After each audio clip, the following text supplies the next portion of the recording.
ร้อมแล้วเตรียมตัวกราบพระทำวัดเย็นครับทั้งหมดกราบพระพร้อมกันครับกราบกราบกราบ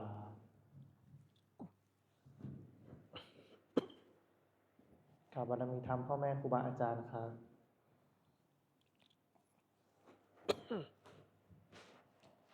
ทั้งหมดกล่าวคำบูชาพระรัตนตรัยพร้อมกันครับอิมินาสการเรนะพุทธังอภิปูชยามะอิมินาสการเรนะธัมมังอภิปูชยามะอิมินาสการเรนะสังฆังอภิปูชยามะอะระหังสัมมาสัมพุทโธภควาพุทธังภวันตังอภิวาเทมิสวากขาโตภควตาธัมโมธัมมังนามัสสามิสุปฏิปันโนภควโตสาวกสังโฆสังฆังนะมา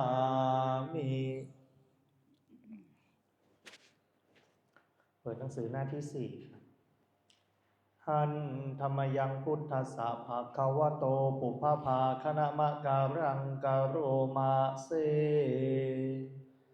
นะโมตัสสะภะคะวะโตอะระหะโตสัมมาสัมพุทธัสสะนะโมตัสสะภะคะวะโตอะระหะโตสัมมาสัมพุทธัสสะนะโมตัสสะภะคะวะโตอะระหะโตสัมมาสัมพุทธัสสะพุทธังสารนังคัจฉามิธัมมังสารนังคัจฉามิสังฆังสารนังคัจฉามิทุติยามปิพุทธังสารนังคัจฉามิทุติยามปิธัมมังสารนังคัจฉามิทุติยามปิสังฆังสารนังคัจฉามิตาติยามปิพุทธังสารนังคัจฉามิตาติยามปิธัมมังสารนังคัจฉามิตาติยามปิสังฆังสารนังคัจฉามิธรรมที่พระพุทธเจ้าทรงแสดงไว้เพื่อประโยชน์ของสัตว์โลกเป็นธรรมที่เห็นได้ยากยิ่งสำหรับธรรมที่จะกล่าวต่อไปนี้เป็นธรรมที่สามารถกระทำความสงบอันประเสริฐและสามารถประทานซึ่งสมบัติทั้งปวงเป็นเครื่องสงบเหตุร้ายทั้งปวงเป็นเครื่องป้องกันอมนุษย์และยักษ์เป็นเครื่องระงับความตายก่อนกำหนดเวลาเป็นเครื่องขจัดความเศร้าโศกและโรคเป็นเครื่องย่ำยีกำลังของข้าศึก เป็นเครื่องจำเริญชัยชนะแด่พระราชาเป็นเครื่องนำสิ่งที่ไม่น่าปรารถนาทั้งปวงออกไปเป็นธรรมอันประเสริฐข้าพระเจ้าจากแสดงคุณธรรมเช่นนั้นตามสภาพที่เป็นจริงณที่ใดมีผู้กล่าวว่าจะสรรเสริญพระคุณอันประเสริฐของพระรัตนตรัยด้วยจิตที่เลื่อมใสณที่นั้นความสุขความสบายและความสวัสดีย่อมมีแก่ผู้นั้นตลอดกาลทุกเมื่อเปิดหนังสือไปหน้าที่8ครับหันธรรมยังปฏิจจสมุปาทะธัมเมสุอิทัปปัจจยตาทิธรรมะปะทังพนามาเสอิทัภิกขเวอริยสาวโกปฏิจจสมุปาทันเยวะสาธุกังโยนิโสมนสิกโรติกระทำไว้ในใจโดยแยบคายเป็นอย่างดีซึ่งปฏิจจสมุปบาทนั้นเทียวดังนี้ว่าอิมัสสมิงสติอิทังโหติเมื่อสิ่งนี้มีสิ่งนี้ย่อมมีอิมัสสุปาทาอิทังอุปัชชาติเพราะความเกิดขึ้นแห่งสิ่งนี้สิ่งนี้จึงเกิดขึ้นอิมัสสมิงอสติอิทังนะโหติเมื่อสิ่งนี้ไม่มีสิ่งนี้ย่อมไม่มีอิมัสสนิโรธาอิทังนิรุชชาติเพราะความดับไปแห่งสิ่งนี้สิ่งนี้จึงดับไปยะทิทังได้แก่สิ่งเหล่านี้คืออวิชชาปัจจยาสังขาราเพราะมีอวิชชาเป็นปัจจัยจึงมีสังขารทั้งหลายสังขาราปัจจยาวิญญาณังเพราะมีสังขารเป็นปัจจัยจึงมีวิญญาณวิญญาณปัจจยานามรูปังเพราะมีวิญญาณเป็นปัจจัยจึงมีนามรูปนามรูปปัจจยาสาลายตานังเพราะมีนามรูปเป็นปัจจัยจึงมีสาลายตนะสาลายตนะปัจจยาภัสโสเพราะมีสาลายตนะเป็นปัจจัย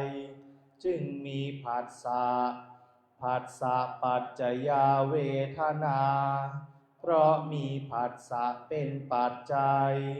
จึงมีเวทนาเวทนาปัจจยาตัณหาเพราะมีเวทนาเป็นปัจจัยจึงมีตัณหาตัณหาปัจจยาอุปาทานังเพราะมีตัณหาเป็นปัจจัยจึงมีอุปาทานอุปาทานะปัจจยาภโวเพราะมีอุปาทานเป็นปัจจัยจึงมีภพภาวะปัจจยาชาติเพราะมีภพเป็นปัจจัยจึงมีชาติชาติปัจจยาชรามรณังโสกะปริเทวะทุกขโทมนัสสุปายาสาสัมภวันติเพราะมีชาติเป็นปัจจัยชรามรณะโสกะปริเทวะทุกขโทมนัสอุปายาสะทางหลายจึงเกิดขึ้นครบถ้วนเอวะเมตัสสะเกวลัสสะทุกขขันธัสสะสมุทัยโยโหติความเกิดขึ้นพร้อมแห่งกองทุกข์ทั้งสิ้นนี้ ย่อมมีด้วยอาการอย่างนี้อวิชชายตเววะอเสสะวิราคะนิโรธาสังขาระนิโรโธเพราะความจางคลายดับไปโดยไม่เหลือแห่งอวิชชานั้นเทียวจึงมีความดับแห่งสังขารสังขาระนิโรธาวิญญาณนิโรโธเพราะมีความดับแห่งสังขารจึงมีความดับแห่งวิญญาณญาณนิโรธานามรูปะนิโรโธเพราะมีความดับแห่งวิญญาณจึงมีความดับแห่งนามรูป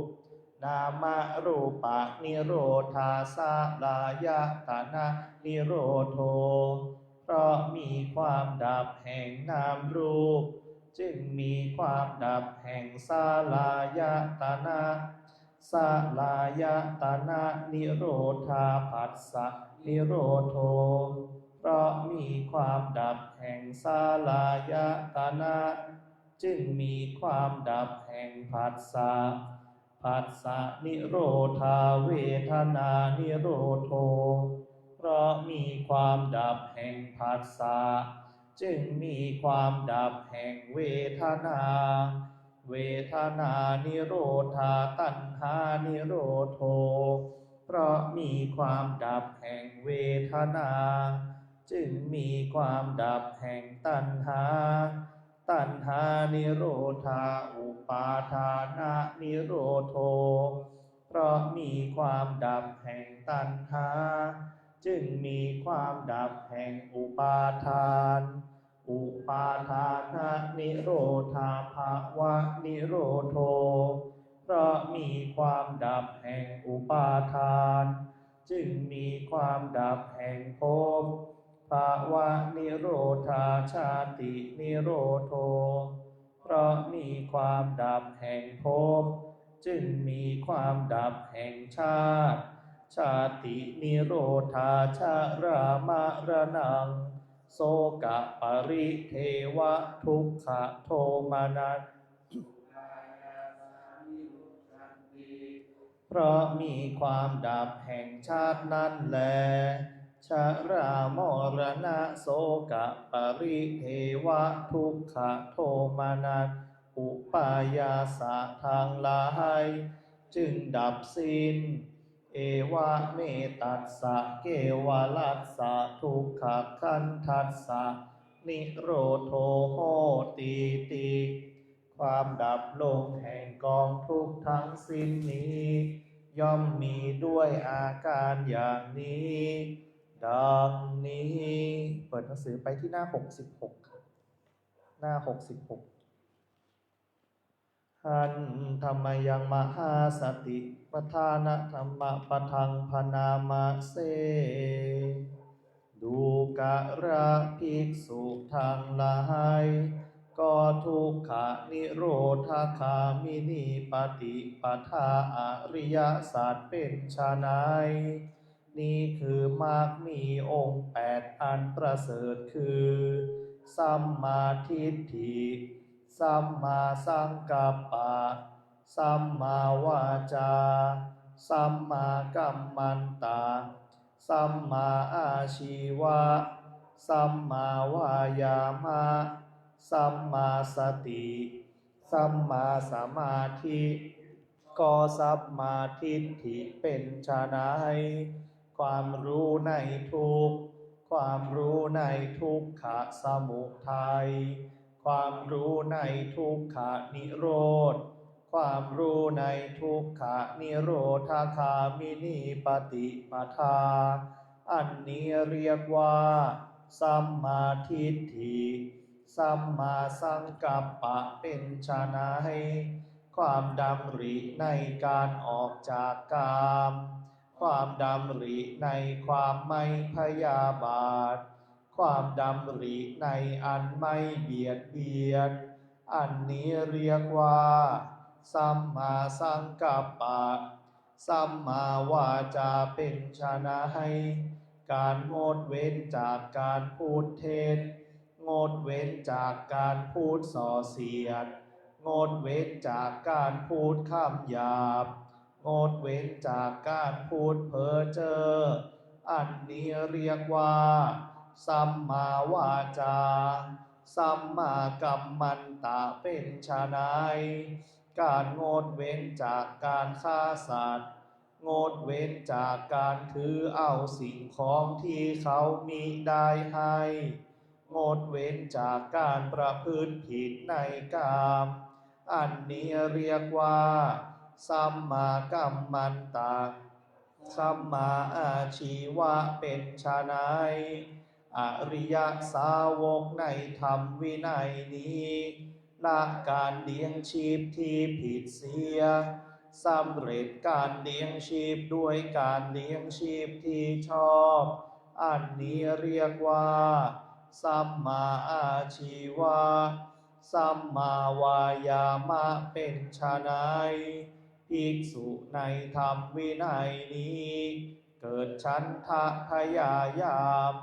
ปรารภความเพียรประคองจิตไว้ตั้งจิตไว้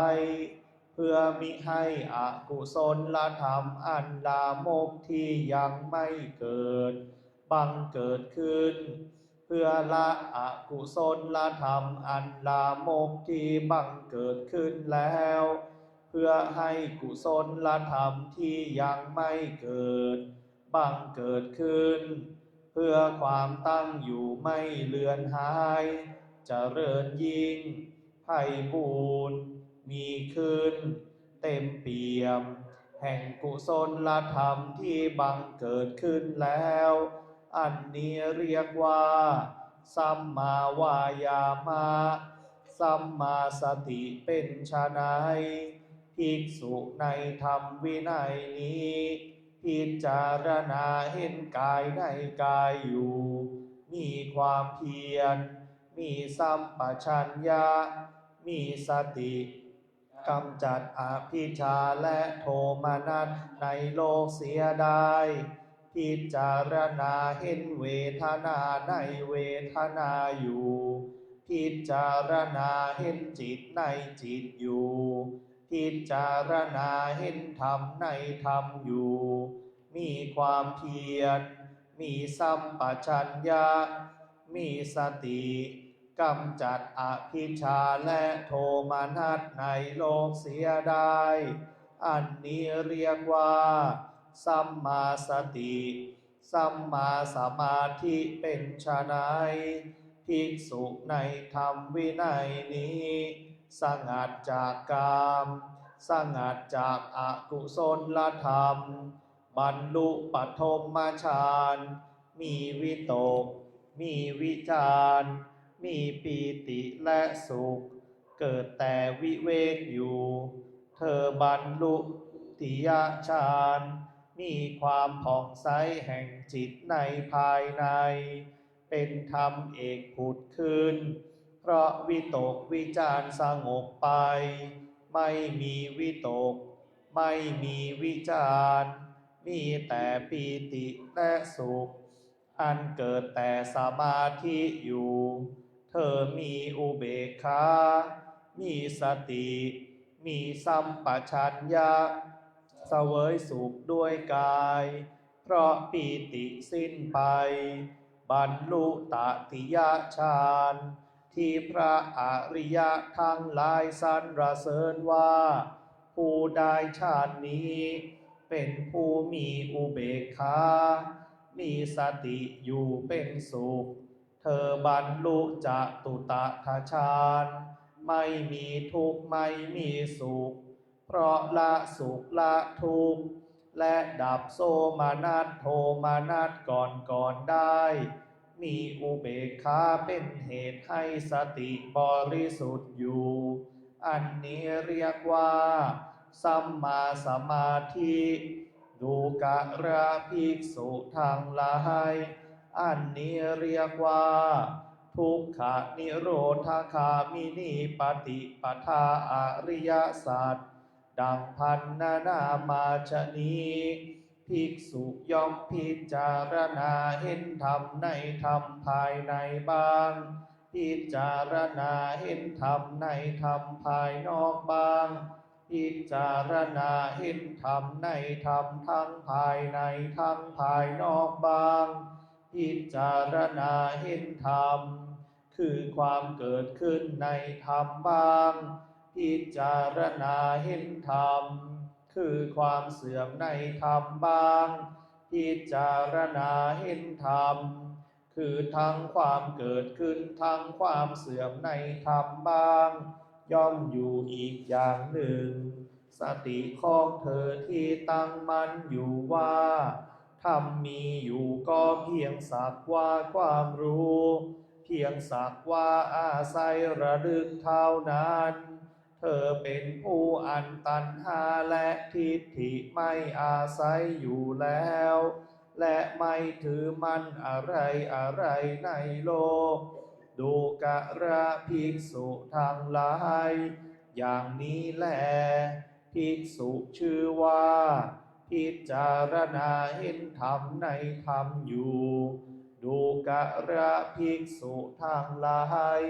ก็ผู้ใดผู้หนึ่งพึงเจริญสติปัฏฐานทั้งสี่นี้อย่างนี้ตลอด7 ปีหรือผู้ใดผู้หนึ่งพึงเจริญสติปัฏฐานสี่นี้อย่างนี้ตลอด6 ปี5 ปี4 ปี3 ปี2 ปี1 ปีเขาพึงหวังผล2 ประการอย่างใดอย่างหนึ่งคือพระอรหัตผลในปัจจุบันหนึ่งหรือเมื่อยังมีอุปาทิเหลืออยู่เป็นพระอนาคามีหนึ่งผู้ใดผู้หนึ่งพึงเจริญสติปัฏฐานสี่นี้อย่างนี้ตลอด7 เดือนหรือผู้ใดผู้หนึ่งเจริญสติปัฏฐานทั้งสี่นี้อย่างนี้ตลอด6 เดือน5 เดือน4 เดือน3 เดือน2 เดือน1 เดือนกึ่งเดือนเขาพึงหวังผล2 ประการอย่างใดอย่างหนึ่งคือพระอรหัตผลในปัจจุบันหนึ่งหรือเมื่อยังมีอุปาทิเหลืออยู่เป็นพระอนาคามีหนึ่งผู้ใดผู้หนึ่งพึงเจริญสติปัฏฐานสี่นี้อย่างนี้ตลอด7 วันเขาพึงหวังผล2 ประการอย่างใดอย่างหนึ่งคือพระอรหัตผลในปัจจุบันหนึ่งหรือเมื่อยังมีอุปาทิเหลืออยู่เป็นพระอนาคามีหนึ่งดูกระภิกษุทั้งหลายหนทางนี้เป็นที่ไปอันเอกเพื่อความบริสุทธิ์ของเหล่าสัตว์เพื่อล่วงความโศกและปริเทวะเพื่อความดับสูญแห่งทุกขโทมนัสเพื่อบรรลุธรรมที่ถูกต้องเพื่อทำให้แจ้งซึ่งพระนิพพานหนทางนี้คือสติปัฏฐาน4 ประการชนี้แลคำที่เรากล่าวดังพันนามาชนี้เราอาศัยเอกายนามกล่าวแล้วพระผู้มีพระภาคตรัสพระพุทธพจน์นี้แล้วภิกษุเหล่านั้นยินดีชื่นชมภาสิทธิ์ของพระผู้มีพระภาคแล้วชานี้แลเปิดหนังสือไปที่หน้า89ครับชายันโตโพธิยามุนเลสากายานังนันติวัตตาโนเอวังตวังวิจัยโยโหหิจายาสุจายามังคังอาปาราชิตาปัลลังเกสีเสปัทาวิโปคาเรอาภิเสสัพพพุทธานังอัคคปัตโตปะโมทาติสุนักขัตตังสุมังสุโหติตังสุขาโนสุโมโหโตจะสุยิทังพระมจาริสุปาทักขีนังกายกรรมังวาจากรรม ปาทาขีนังปาทาขีนังมโนกัมมังปานิทิเตปาทาขีปาทาขีนานิกาตวานาลาพันตัตถิปาทาขีเนสุขโขพุทธานังอุปาโทสุขาสัทธัมมาเตสานสุขาสังคัสสะสามัคคีสามัคคานตาโปสุโขคาติโยเสโทชาเนตัสสามิงเยโคตาปติชายโนวิชชาจารานาสัมปันโสเสโทเทวามนุษย์เศรษฐีวาตาปาติอาทิโจรติมาพานจันทิมาสันนัทโทคาติโยตาปาติชายิตาปาติประมะโนสัพพะมะโหรัตตังพุทโธตาปาติเตชะสาโรกายาปารามาสันตุทิปารามังทะนังวิสาสาปาระมายาตินิพพานังปะระมังสุขัง